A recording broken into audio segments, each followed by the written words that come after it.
Daniel still sees the phone lighting up on the arm of the sofa. It didn't seem large enough to deserve the space. Daniel and his father were not estranged. They were simply not close. Phone calls were practical. Birthdays were remembered. Visits were infrequent but polite. There had never been a rupture, only distance. One evening after work, his phone lit up. A message from his father. Short, unusual. "Are you around this weekend?" Daniel saw it immediately. He was tired. He had just sat down. He decided he would reply later. There was no urgency in the words, no signal that this one mattered more than the others. He put the phone face down. Later became the next morning. Then the following evening. By the time Daniel opened the thread again, there were 3 missed calls. The last message wasn't from his father. It was from his aunt. He drove home that night. The house felt smaller than he remembered. His father's phone was on the kitchen counter. The message still unread on Daniel's side. He tried to recall the exact moment he had seen it. The weight of the phone in his hand. The brief calculation.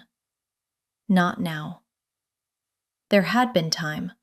That was what he believed. Afterwards, people spoke about regret in large terms. Things said, arguments unresolved, words left hanging. Daniel didn't have that. There had been no fight, no final exchange. Only a message he chose to answer later. He has replayed it often. Not the hospital, not the funeral. The sofa, the dim light, the phone lighting up. He tells himself he couldn't have known, that the message contained nothing unusual, which is true. But he also knows he made a decision. Small, ordinary, unremarkable. He decided to wait. Daniel doesn't speak about it because nothing dramatic happened.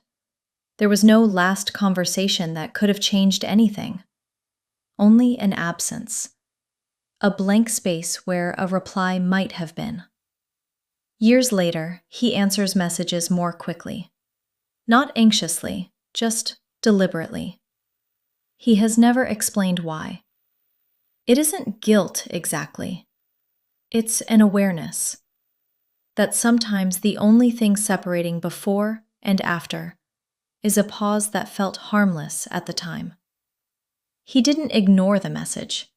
He postponed it. And that has been enough to stay with him.